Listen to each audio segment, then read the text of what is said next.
Bonjour les amis, comment allez-vous? J'espère que vous allez bien. Nous sommes arrivés sur le 6e dossier consacré aux serial killers. Comme promis, lors de la dernière vidéo, je vais vous raconter l'histoire de Peter Manuel, que la presse surnomma la bête de Birkenshaw.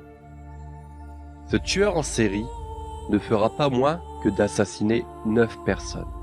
Officiellement, car selon les enquêteurs de l'époque, on pourrait lui attribuer au total 15, voire 18 victimes. Ses motivations principales, vous le verrez, ne seront au départ que de voler et dépouiller ses victimes de leur argent. Mais ses pulsions le conduiront aussi au viol, puis au meurtre. J'avoue que ce sujet pour moi ne semblait pas si intéressant au début, mais finalement, après coup, je trouve qu'il a sa place parmi les serial killers, mais pas des plus connus. Du moins, ce n'est pas ce que l'on en pense en Écosse. On pourrait le qualifier de gangster, mais il prendra goût à l'assassinat. Voici l'histoire de Peter Manuel.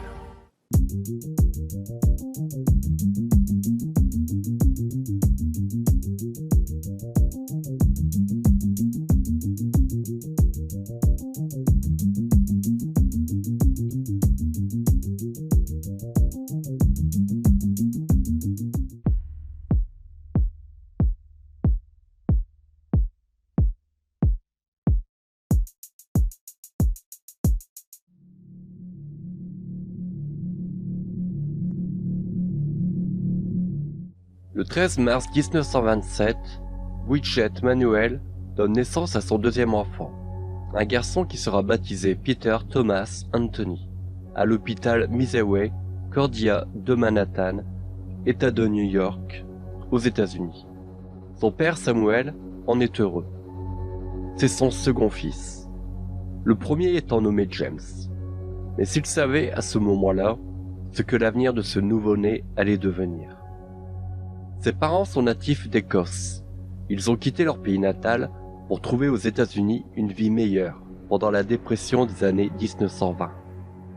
Ils ont d'ailleurs, lors de leur départ, laissé la garde de James, leur premier enfant, à leurs familles respectives sur place en Écosse, au cas où l'aventure vers l'Amérique serait un échec.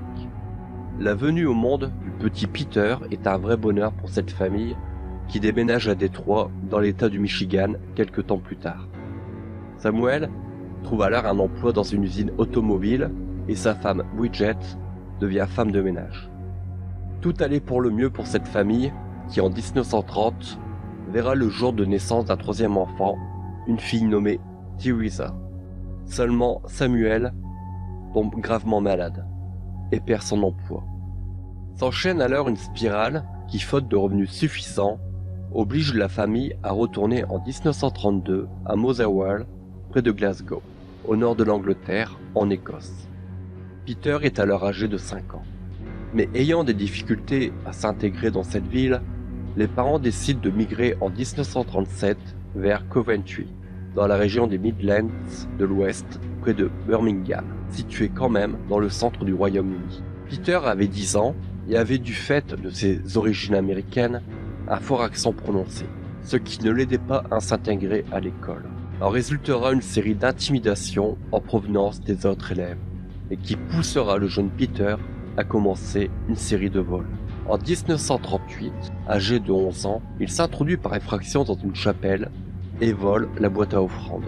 Ce sera le premier acte d'une longue série de vols en tout genre, ce qui lui vaudra plusieurs séjours dans des borstalls qui sont en fait des centres de détention pour jeunes délinquants.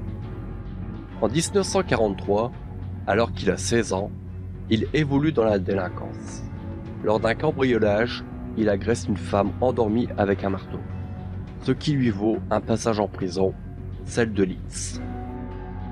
À sa sortie de prison, il rejoint ses parents qui ont perdu leur maison de Coventry suite au bombardement de l'armée de l'air allemande lors du début de la Seconde Guerre mondiale en novembre 1940.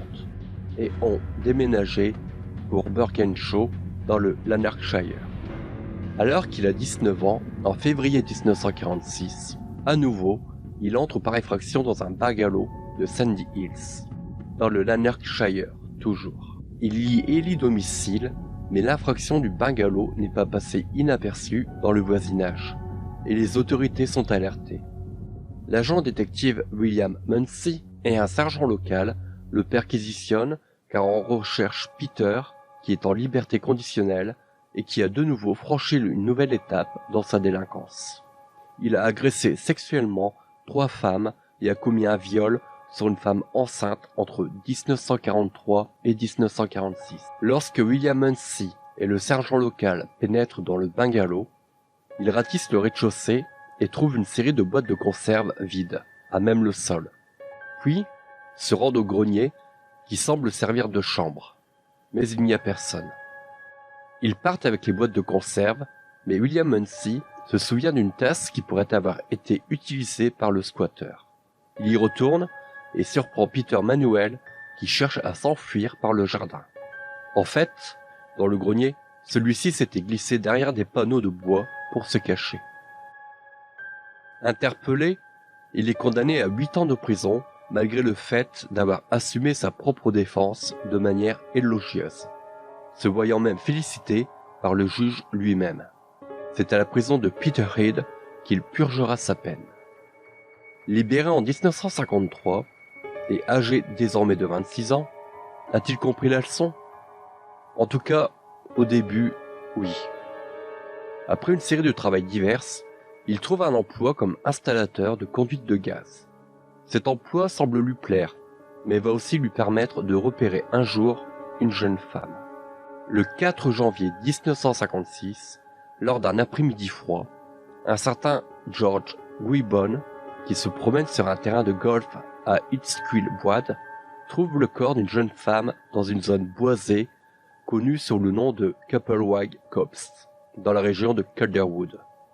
Effrayé, il court vers la route pour trouver du secours et tombe sur des ingénieurs de la compagnie du gaz local. Mais ceux-ci ne le croient pas vraiment et en sourient. C'est seulement en se rendant à une ferme à proximité qu'il pourra alerter la police. Les premières constatations laissent supposer que la jeune femme a été sexuellement agressée. Mais c'est surtout la façon dont elle a été tuée qui choque les policiers. Son crâne a été totalement fracassé. C'est ce qui a causé la mort. Une barre de fer ensanglantée sera retrouvée non loin du corps. Il découvre aussi des empreintes de pas et au vu de leur espacement, tout laisse supposer que la victime a couru pour échapper à son agresseur, sur une distance de 400 mètres avant d'être rattrapée.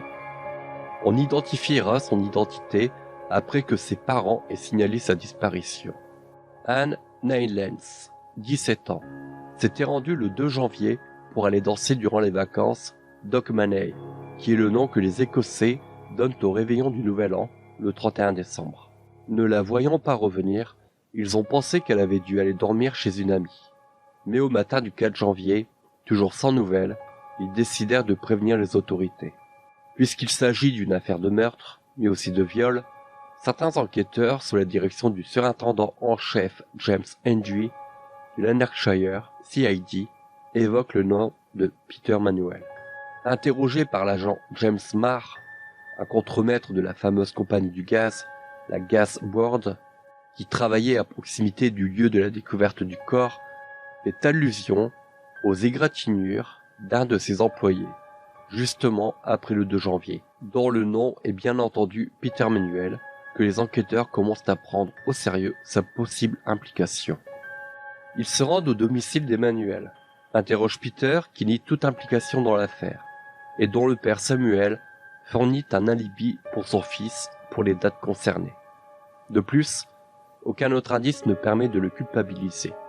La police, pour le coup, fait chou blanc. En 1956, le 15 septembre, la police se déplace à nouveau après que des voisins aient remarqué ce qui semble être une infraction dans une maison de Bothwell. À nouveau, sur le sol, on découvre des boîtes de conserve sur le tapis et des traces de bottes qui ont laissé des marques de boue sur la literie. Le lendemain, au 18 Fencebank Avenue à Burnside, c'est pour un cambriolage qu'il se déplace. De l'argent et des bijoux ont été volés. Et de nouveau, le visiteur s'est nourri de boîtes de conserve et aussi en répandant pour certaines leur contenu sur les tapis et à souiller de ses bottes boueuses la literie des propriétaires. Mais cela ira bien plus loin dès le lendemain, le 17 septembre 1956. À 8h45, Madame Eileen Collison, l'aide ménagère employée par la famille Watt, se présente à leur domicile au 5 Fencebank Avenue à Burnside. Mais elle est surprise de constater que les rideaux étaient toujours fermés. Elle frappe à la porte, mais personne ne vient ouvrir. Faisant le tour de la maison, elle remarque qu'un carreau de la porte de la cuisine a été brisé.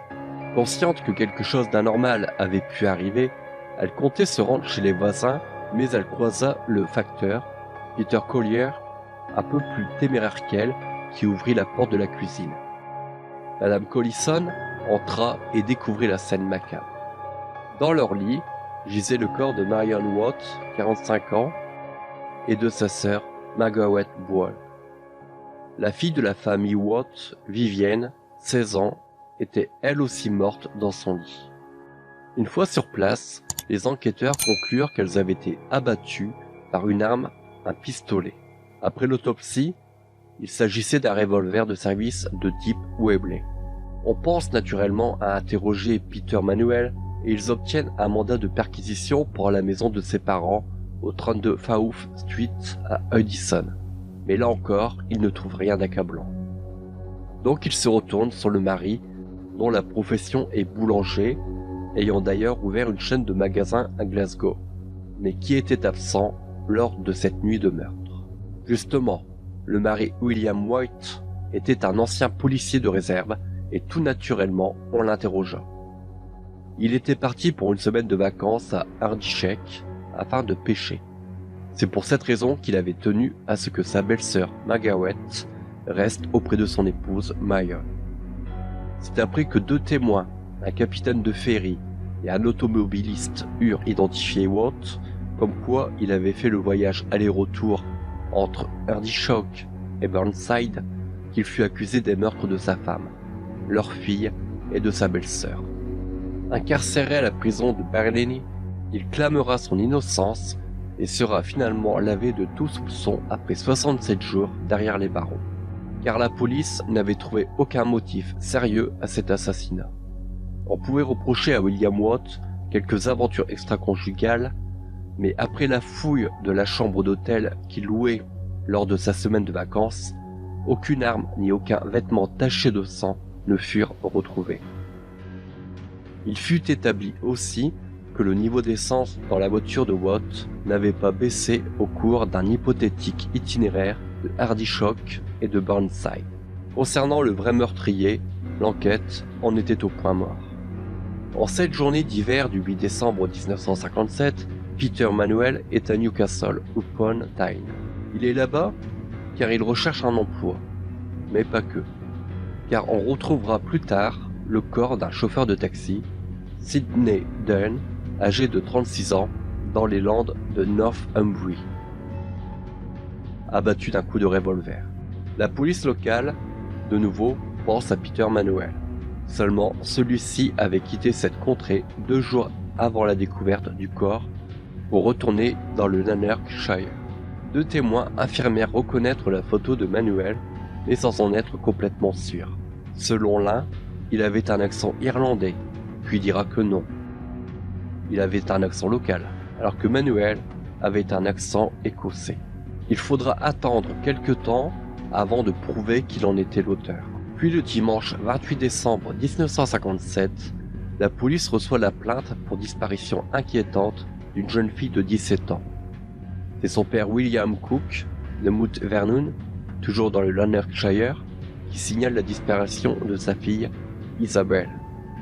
Elle s'était rendue la veille à un bal à la Uddingston Grammar School, mais n'était pas revenue. Aussitôt, les membres de sa famille avaient entamé des recherches, mais sans succès. La police restait leur dernier espoir. La police commença par fouiller les zones alentours, toujours sur la responsabilité de l'inspecteur détective John Way et de l'inspecteur en chef Muncie. Et c'est près de la rivière Calder qu'ils trouvèrent une des chaussures de la jeune fille, ainsi que son sac à main. Malgré tout leur effort, ils ne trouvèrent rien de plus. Alors que la police enquête et est toujours à la recherche d'Isabelle Cook, en ce lundi 6 janvier 1958, le chef de la police John Wilson retrouve l'inspecteur en chef Muncy qui à ce moment-là est en train de superviser la fouille d'un puits d'aération d'une mine désaffectée. On ne le sait jamais. Isabelle pourrait avoir fait une chute ou son corps pourrait être caché ici. Ce qu'il lui révèle laisse Muncy sans voix. Au 38 Shelburne Road, à Uddingston, on venait de retrouver toute la famille Smart morte, abattue d'une balle dans la tête. L'arme du crime serait un Beretta. C'est parce que Peter Smart, le chef de famille, ne s'était pas présenté à son travail dès le lundi matin, et ce, depuis plusieurs jours ensuite, que l'inquiétude avait saisi son employeur, qui avait prévenu les autorités. De plus, quelques jours plus tard, c'est la voiture du père de famille qui sera retrouvée par la police, abandonnée sur le bord d'une route. Tout cela avait amené la police à venir enquêter, d'où la découverte de la scène du crime de la famille Smart. On dépêcha la prise en charge de l'enquête à 2 détectives de la police de Glasgow, ainsi qu'au surintendant Alex Brown et l'inspecteur détective Tom Goodall. Peter, 45 ans, Doris, sa femme et leur fils Michael, 11 ans, étaient morts depuis plusieurs jours. On estima que la mort avait dû avoir lieu vers le 1er janvier. En témoignaient plusieurs courriers non ouverts. S'ajoutait à cela que les voisins interrogés n'avaient rien remarqué de spécial, hormis le fait que les rideaux avaient été ouverts et fermés et que le soir les lumières étaient allumées et éteintes au matin. Le tueur était resté maître des lieux durant plusieurs jours. Leur argent, des billets neufs, selon l'enquête, avaient eux aussi disparu. Et des boîtes de conserve avaient été consommées et balancées à même le sol. C'est l'inspecteur en chef Muncy qui se souvint à ce moment-là du mode opératoire de Peter Manuel, qui en 1946 avait squatté un bungalow et avait consommé sur place des boîtes de conserve et s'était caché dans le grenier. Il faudra, juste pour être sûr que ce soit bien lui, attendre un peu. Et cela ne prit pas longtemps. Habituellement, sans le sou, Peter Manuel se rendait régulièrement dans des bars où il dépensait sans compter. C'est avec des billets neufs d'1 et de 5 livres sterling qu'il réglait ses consommations à Glasgow. La police, prévenue par un barman, se rendit sur place pour récupérer ces fameux billets. Puis, auprès de la banque, ils eurent la confirmation que ces billets, selon leur numéro de série, avaient été bien donnés à Monsieur Smart en retour d'un chèque qu'il avait déposé. Il n'en fallait pas plus. Le 14 janvier 1958, Manuel était arrêté et suspecté du meurtre de la famille Smart, ainsi que d'un cambriolage dans une maison d'Uddingston le 4 janvier. Devant la lecture de l'officier Andrew Stewart, Manuel confiera « Vous n'avez encore rien trouvé, vous ne pouvez pas m'emmener ». La perquisition effectuée au domicile d'Emmanuel permit de trouver des objets volés à Mount Vernon, dans la chambre du père qui se verra arrêté pour recel et aussi, peut-être, pour complicité. Peter Manuel, apprenant que son propre père est inculpé en partie de par ses agissements, demandera à rencontrer l'inspecteur Robert McNeil. 15 janvier 1958 à 15 h, devant l'inspecteur Robert McNeil et l'inspecteur détective Tom Goodall, Peter Manuel avouera tout. Et ira même proposer en échange de la libération de son père d'emmener les policiers là où il s'était débarrassé du corps d'Isabelle Cook, ainsi que l'endroit où il s'était débarrassé des revolvers qui avaient servi à abattre ses victimes et qu'il avait jetés dans la rivière Clyde. Il reconnaîtra 8 meurtres. Anne Nylens, les 3 membres de la famille Watt, Isabelle Cook et les 3 membres de la famille Smart, ce qui fera de lui l'un des premiers serial killers d'Écosse. Par contre, faute de preuves, il put se permettre de démentir l'assassinat du chauffeur de taxi Sidney Dunn le 8 décembre 1957, bien que, dans une lettre, une sorte de poème qu'il écriva alors qu'il se morfondait dans sa cellule, tente de prouver le contraire. Voici cette lettre. Je suis Peter Anthony Manuel, dans la prison de Berlin. Je mens. En attente d'un jury de la haute cour pour me condamner à mort, je connais le verdict du jury. me condamnera à mort. Car je suis Peter Anthony Manuel, la bête la plus immonde de la terre. Je sais que tu lis tes journaux et liras mon crime. Je n'ai causé la mort d'aucun, mais en causé la mort de 9.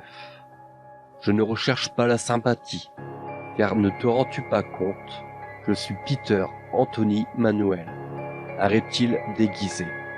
J'ai assassiné Isabelle Cook et la jeune Anne Nylens aussi. Tiré sur les Watt et tiré sur les Smart. Et Sidney Dunn, que j'ai tué.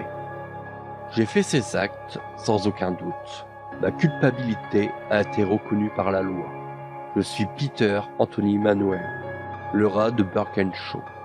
Je me demande qui est le bourreau, depuis que Pierpont est parti. Référence à Albert Pierpont, qui fut l'un des derniers bourreaux exécuteurs officiels du Royaume-Uni. Et je reprends. Mais je sais que je le rencontrerai. En ce jour malheureux, ce jour-là, je vais prendre le petit déjeuner.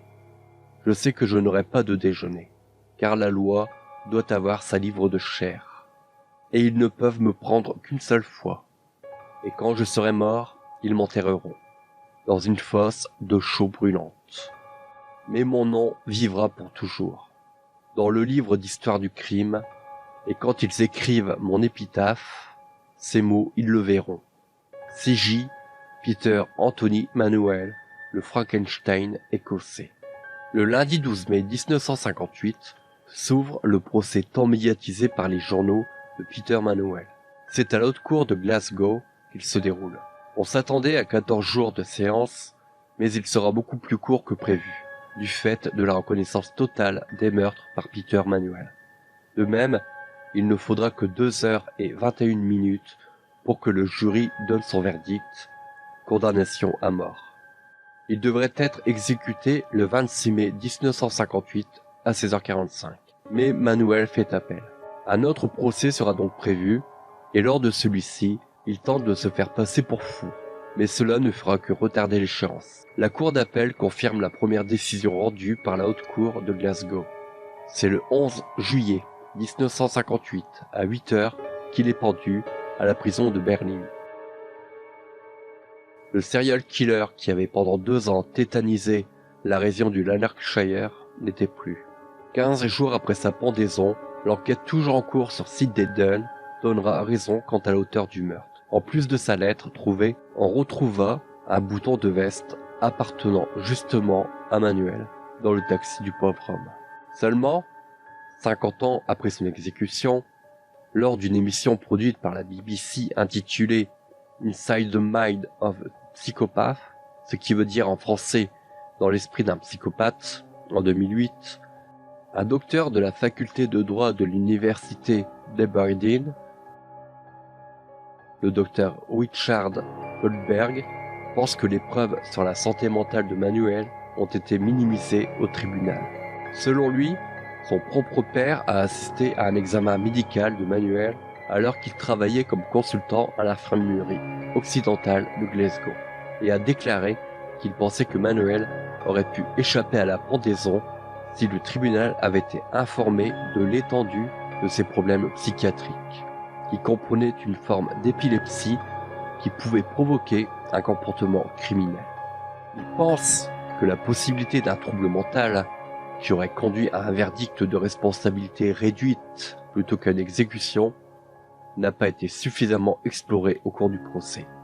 Le docteur Goldberg a ajouté « Je pense qu'il y avait des preuves considérables qu'il était psychopathe. Il y a eu un débat en appel sur la question de savoir s'il devrait y avoir un sursis, et à mon avis, un poids insuffisant a été accordé à cette preuve et aussi au fait que Manuel souffrait du lobe temporal. Pour moi, il est dans l'intérêt public que nous ayons accès à ces informations, que le public voit que justice a été rendue correctement et qu'il y ait accès à tout ce qui se trouve dans les dossiers de Manuel. » Il a aussi ajouté aux journalistes de la BBC Scotland qu'il s'était heurté à un mur de briques en essayant d'accéder à certains fichiers. Voilà les amis, c'était l'histoire de ce serial killer écossais. Est-ce que Peter Manuel a laissé derrière lui quelque chose de littéraire ou de cinématographique?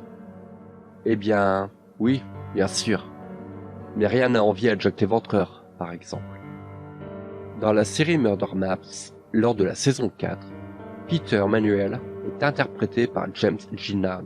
Cette série de 2015 a été diffusée sur Netflix et UK TV. En 2012, dans son roman Dead Man on Broken Earth de Craig Whistle, Peter Manuel fait une apparition en tant que personnage secondaire, autonommé Sheriff Pete. En 2016, le diffuseur ITV a commandé un drame en 3 parties intitulé In Plain Sight, basé sur l'affaire. Manuel a été interprété par Martin Cobston. En 2017, Dennis Minow a basé son roman The Long Drop sur Manuel. Il faut savoir aussi qu'à la chambre des horreurs de l'ancien musée de cire d'Edinburgh au Royal Mile, Peter Manuel a eu sa propre statue de cire. Eh oui, tristement célèbre le bougre. Comme à chaque fois, j'espère que vous avez apprécié cette vidéo. J'espère aussi avoir été aussi précis que possible, car selon les sources que j'ai utilisées, les dates ou les lieux ne corroborent pas toujours d'un site internet à l'autre. Soutenez-moi par vos commentaires, votre abonnement à cette chaîne, mais aussi en donnant un j'aime à cette vidéo si vous avez aimé. Je vous prépare le 7e dossier aussi vite que possible. Ce sera au tour d'un serial killer d'origine russe. Vous avez une idée? Oui, bien vu. Andrei Romanovich Chikatilo. Allez les amis, à bientôt. Au revoir.